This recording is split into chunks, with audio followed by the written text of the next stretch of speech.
اس سے پہلے سورہ بقرہ کی مختلف آیتوں کا خلاصہ، خاص طور سے آیت الکرسی شریف کا خلاصہ پیش کیا گیا۔ اس میں جو آیتیں رہ گئیں، اللہ تعالیٰ ارشاد فرماتا ہے وسع کرسیہ السماوات والارض، گھیر لیا اللہ تبارک و تعالیٰ کی کرسی نے آسمانوں اور زمین کو۔ اب یہاں پر کرسی سے کیا مراد ہے؟ الگ الگ اقوال پائے جاتے ہیں۔ کچھ لوگوں نے کہا یہاں کرسی سے مراد اللہ تبارک و تعالیٰ کا علم ہے، یعنی اللہ تعالیٰ کے علم نے آسمان و زمین کو گھیر لیا۔ چنانچہ خود عربی میں ایک کہاوت بڑی مشہور ہے کہ کہا جاتا ہے خیر الاناسی الکراسی، یعنی لوگوں میں سب سے بہتر الکراسی علم والے ہیں۔ تو کرسی کا ایک لغوی معنی اس اعتبار سے علم بھی لیا جاتا ہے۔ تو مراد یہ ہوا کہ اللہ تبارک و تعالیٰ کا علم، اللہ تعالیٰ کے علم نے آسمان و زمین کو گھیر لیا۔ اور کچھ لوگوں نے کرسی کا معنی یہ بھی لیا ہے کہ کرسی جو اصل کرسی ہے، جو اللہ تبارک و تعالیٰ نے جسے سب سے عظمت والی شے بنائی، تو وہ اللہ تبارک و تعالیٰ کا عرش مراد ہے۔ تو اللہ تبارک و تعالیٰ کا عرش جس کو فرشتے اٹھا کر کے رکھے ہیں، اس نے جو ہے اللہ تبارک و تعالیٰ کے عرش نے آسمان و زمین کو گھیر رکھا ہے۔ ایک حدیث پاک میں آیا، حضور صلی اللہ علیہ وسلم نے ارشاد فرمایا کہ زمین و آسمان کی بنسبت کرسی اور عرش کا معاملہ ایسے ہی ہے جیسے جنگل کے مقابل میں ایک انگوٹھی۔ تو جنگل میں انگوٹھی کی کوئی اہمیت نہیں ہوتی ہے، جنگل اتنا بڑا ہوتا ہے۔ تو ویسے ہی اللہ تعالیٰ کا عرش اور کرسی، اس کا معاملہ بڑا وسیع اور کشادہ ہے، اس نے آسمان و زمین کو گھیر رکھا ہے۔ تو وسع کرسیہ السماوات والارض، گھیر لیا اللہ تعالیٰ کی کرسی یعنی علم نے آسمان و زمین کو۔ ولا یؤودہ حفظہما، اور اللہ تبارک و تعالیٰ کو بھاری نہیں ہے آسمان و زمین کی حفاظت۔ اللہ تبارک و تعالیٰ کے لیے آسان ہے۔ ارے یہ تو آسمان و زمین ہے جن کو اللہ تعالیٰ نے اپنے نظام سے قائم فرما دیا، حتیٰ کہ آسمان و زمین کے درمیان جو پرندے اڑتے ہیں تو ہواؤں میں روکنے والی طاقت بھی اللہ تبارک و تعالیٰ کی ہے۔ ما یمسکہن الا الرحمن، انہیں صرف رحمان ہی روکتا ہے۔ یہ اللہ تبارک و تعالیٰ کی قدرت اور اس کی شان ہے۔ وہ العلی العظیم، وہ بلندی اور عظمت والا ہے۔ تو آیت الکرسی کی یہ شان کہ اللہ تبارک و تعالیٰ نے اس میں اسم اعظم کو رکھ دیا۔ وہ اسم اعظم کہ جس کو یاد ہو جائے تو اس کی وسیلے سے دعا کرے تو اللہ تعالیٰ اس کی دعا کو قبول فرما لیتا ہے۔ اور چنانچہ اسم اعظم سیکھنے کا ہر کوئی آدمی خواہش رکھتا ہے کہ اسم اعظم ہمیں مل جائے، لیکن مفسرین کرام ارشاد فرماتے ہیں جو عظمت والی شے ہے اللہ تبارک و تعالیٰ نے ان لوگوں کو چھپا دیا تاکہ انسان مسلسل کوششیں کرتا رہے۔ جیسے شب قدر کو اللہ تعالیٰ نے چھپا دیا تاکہ بندہ مسلسل شب قدر کو تلاش کرنے کے لیے ہر رات میں عبادت کرتا رہے، ایسے ہی اللہ تبارک و تعالیٰ نے جمعہ کے دن ایک ایسی گھڑی ہے جس میں دعائیں قبول ہوتی ہے، اس کو اللہ تبارک و تعالیٰ نے چھپا دیا تاکہ بندہ مسلسل اس گھڑی اور اس وقت کی تلاش میں اللہ تعالیٰ سے دعا کرتا رہے۔ ایسے ہی اللہ تعالیٰ نے ہر آدمی کے لیے الا ماشاءاللہ اللہ تعالیٰ نے جو موت کا معاملہ یہ چھپا دیا تاکہ انسان ہر وقت توبہ و استغفار کرتا رہے۔ اسی انداز میں اللہ تعالیٰ نے اسم اعظم کو بھی چھپا دیا ہے۔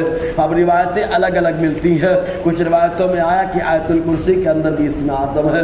چنانچہ ایک چنچل نوجوان ایک بزرگ کے پاس آیا اور آنے کے بعد کہتا ہے حضور مجھے خبر لگی ہے کہ آپ جو ہے اسم اعظم جانتے ہیں، آپ مجھے اللہ تعالیٰ کا وہ نام جسے اسم اعظم کہا جاتا ہے بتا دیں تاکہ اس کے ذریعے سے میں جو بھی دعا کروں میری ہر دعا کو اللہ تبارک و تعالیٰ قبول فرمائے۔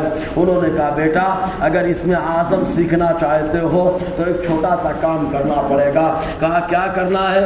کہا جو شہر راہ ہے، جو شہر کا مین دروازہ ہے، اس دروازے پہ جا کر کے بیٹھ جاؤ، صبح سے لے کے شام تک جو بھی واقعات ہوں ان واقعات واقعات کو آ کر کے مجھے بیان کرو۔ چنانچہ اس نوجوان نے کہا بڑا آسان سودا ہے، خالی دروازے پہ بیٹھنا ہے، صبح سے لے کے شام تک جو واقعات ہوں گے وہ آ کر کے بتا دینا ہے۔ گیا، جا کر کے بیٹھ گیا اور شام ہوئی، آیا شیخ کے پاس تو شیخ نے پوچھا بیٹا کیا کیا معاملہ دیکھا؟ کہا حضور روز کے حساب سے پورا معمول تھا، بس خالی ایک بڑی عجیب و غریب بات دیکھی۔ کہا کیا دیکھی؟ کہا وہ یہ کہ ایک بہت بوڑھا شخص ہے، اتنا نحیف و ناتواں کہ چلنے میں اس کو دشواری ہو رہی ہے، اس نے لکڑے کا گٹھر اپنے پیٹھ پر اٹھا رکھا ہے اور اس کو پولیس والے شرطا پکڑ کے اس کو زبردستی تکلیف دے رہے، پریشان کر رہے ہیں۔ مجھے یہ بات گوارا نہ ہوئی، مجھے بالکل یہ بات پسند نہ آئی، اگر میں ان کی جگہ ہوتا تو پلٹ کر کے پولیس والوں کو جواب دے دیتا، لیکن ان بوڑھے اور بزرگ نے کوئی جواب نہ دیا، صبر کر کے چلے گئے۔ تو ان بزرگ نے ارشاد فرمایا بیٹا تم نے یہ تو دیکھ لیا کہ ان بڑے بوڑھے نے صبر کر لیا، چلے گئے، لیکن تم نے یہ نہیں دیکھا کہ وہ کون تھا، اگر تم دیکھ لیتے تو معاملہ کلیئر ہو جاتا۔ کہا کون تھا؟ تو کہا وہ بزرگ اور بوڑھا میں ہی تھا۔ جب آدمی کے اندر صبر کی طاقت اتنی زیادہ آ جاتی ہے تب اللہ تعالیٰ کا اسم اعظم اس کے اوپر آشکارا ہو جاتا ہے، نمایاں ہو جاتا ہے۔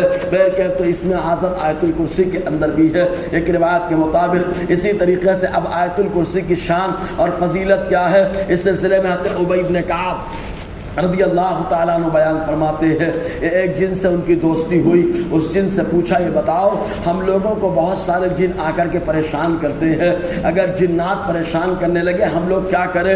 تو اس جن نے کہا کیا کرنا ہے؟ قرآن میں اللہ نے ایک آیت دی ہے جسے آیت الکرسی کہا جاتا ہے، اس کو پڑھ لو، جنات کی شرارت سے اللہ تمہاری حفاظت فرمائے گا۔ تو معلوم یہ ہوا آیت الکرسی پڑھنے والے کہ اللہ تعالیٰ جنات سے حفاظت فرماتا ہے۔ مزید حضرت علی کرم اللہ وجہ الکریم ارشاد فرماتے ہیں جو بندہ ہر نماز کے بعد آیت الکرسی ایک بار پڑھ لیتا ہے تو اس کے اور جنت کے درمیان خالی موت رکاوٹ ہوتی ہے، یعنی جب تک موت نہیں آتی، جب تک جنت میں نہیں جاتا، موت آئے گی ڈائریکٹ جنت میں چلا جائے گا۔ اسی طریقے سے مفسرین کرام اور عاملین ارشاد فرماتے ہیں اگر کوئی بندہ اپنی بستر پہ پہنچ جائے اور لیٹنے سے پہلے آیت الکرسی کی تلاوت کر لے تو اس کا گھر پڑوسیوں کا گھر جلنے سے محفوظ ہوتا ہے، چور کی چوری سے محفوظ ہوتا ہے، ڈاکہ زن کی ڈاکہ زنی سے محفوظ ہو جاتا ہے۔ تو آیت الکرسی وہ ہے جس کے ذریعے سے اللہ تعالیٰ بہت ساری مصیبتوں سے حفاظت عطا فرماتا ہے۔